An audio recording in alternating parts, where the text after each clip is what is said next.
বিসমিল্লাহির রহমানির রহিম। নাহমাদুহু ওয়া নুসাল্লি আলা রাসূলিল কারীম। সকলেই বিগত 15 বছর নির্যাতিত হয়েছেন।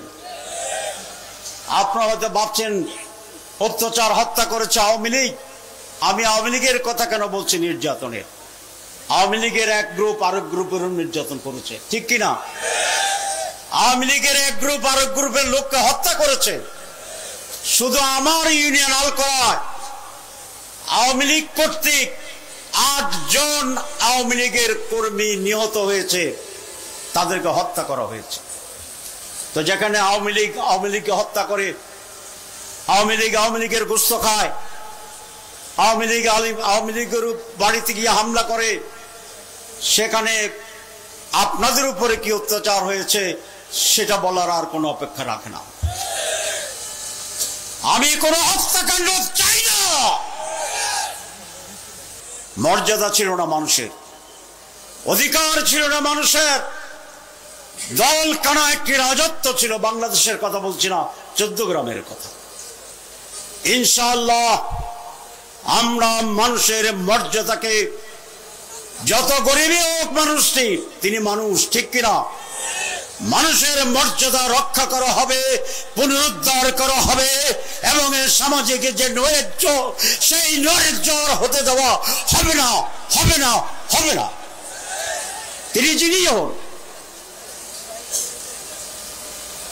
সম্মানিত ভাইরা, এই সোশ্যাল সেন্টারটি আমরা রাখব। আমরা জাতীয়ভাবে দু একটা কথা বলতে চাই। সেটা হচ্ছে ফ্যাসিজম বিদায় হয়ে গেছে। আপনারা জানেন, ইতিহাস বলে ফ্যাসিস্টরা একবার বিদায় হলে আবার ক্ষমতায় ফিরে আসে না। এই দেশে সেটা হবে না। বিভ্রান্ত হওয়ার কোনো কারণ নেই। মাঝে মধ্যে যে দলটির কথা বলছি, তাদের এখন সভাপতিকে জানেন, তাদের সেক্রেটারিকে এটা জানেন, আমরা সেটা জানি না। নির্বাচন আমরা বলেছি সুষ্ঠু, নিরপেক্ষ, পার্টিসিপেটরি নির্বাচন হতে হবে, এবং সেটি 2025 সালের ভিতরেই হতে হবে। প্রধান উপদেষ্টা বলেছেন সম্ভব, যদি তার আংশিক সংস্কার করে। আমরা মনে করি 3 থেকে 6 মাসের ভিতরে প্রয়োজনীয় সংস্কার সাধন করা সম্ভব, এবং তারপরেই এই বছরের শেষের দিকে নির্বাচন অনুষ্ঠান করবে। এটাই জাতির প্রত্যাশা, জামাত ইসলামের দাবি। আমাদেরকে বলা হয় নারীর অধিকার থাকবে কিনা, আমার পরিবারে নারীরা চাকরি করতে পারবে কিনা। আমার পরিবারে আমার স্ত্রী একজন প্রফেসর, রেডিওলজিস্ট, তিনি হেড অফ দ্য ডিপার্টমেন্ট, তিনি চাকরি করেন। আমার মেয়ে একজন ডাক্তার প্রফেসর, তিনি চাকরি করেন। আমার দ্বিতীয় মেয়ে একটি ইউনিভার্সিটির টিচার, তিনি চাকরি করেন। আমার ছোট মেয়ে একটা আর্কিটেক্ট, তিনি চাকরি করেন। তাহলে আমরা ক্ষমতা আসলে যদি চাকরি করা না যায়, তাহলে আমার পরিবারই তো চাকরি করতে পারছে না। এটি আমাদের বিরুদ্ধে অপপ্রচার। আর একটি অপপ্রচার আমাদের বিরুদ্ধে আছে যে এই দেশে জামাত ইসলামী যদি ক্ষমতা আসে, তাহলে মাইনরিটির উপরে জুলুম হবে। এটা একটি মিথ্যা প্রচারণা।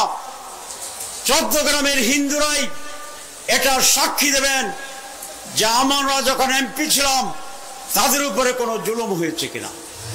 এই 14 গ্রাম বাজারে তাদের একটা মন্দির ছিল, আওয়ামী লীগ দখল করে রেখেছিল। আমি নিজে দাঁড়িয়ে তাদের মন্দিরে রক্ষা করে, চতুর্দিকে ওয়াল করে এটাকে প্রটেক্টেড করছি। এবং এখানকার হিন্দুদের যিনি সভাপতি, ভারতীয় একটি মিডিয়ার মাধ্যমে উনি এই ঘটনা বলেছেন এবং সাক্ষী দিয়েছেন। আমরা কারো উপরে কোনো কিছুই চাপিয়ে দেব না। প্রত্যেকেই তার ইচ্ছা অনুসারে অধিকার নিয়ে বসবাস করতে পারবেন। জামাত ইসলামী একটি কল্যাণ রাষ্ট্র চায়।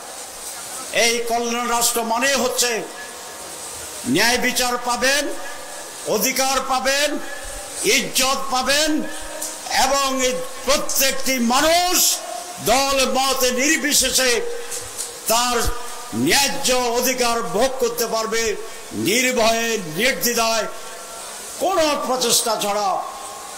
কল্যাণের রাষ্ট্রেরও দায়িত্বই থাকবে মানুষের কাছে তার অধিকার ফিরে দেওয়া। সম্মানিত ভাইরা, আমি আপনাদেরকে ধন্যবাদ জানাই। এই ঘন কুয়াশার ভিতরে আপনারা কষ্ট করে আসছেন। আমি কৃতজ্ঞতা প্রকাশ করি ৭১ সালে স্বাধীনতার জন্য যারা জীবন দিয়েছেন, ২০২৪ সালে স্বাধীনতার জন্য যারা জীবন দিয়েছেন, এবং এই বিগত ১৫ বছর যারা নির্যাতন সহ্য করে সংগ্রাম করে দেশের কল্যাণে টিকে আছেন, সবাইকে আমি ধন্যবাদ জানাই। সবাইকে মোবারকবাদ। আসসালামু আলাইকুম ওয়া রাহমাতুল্লাহ।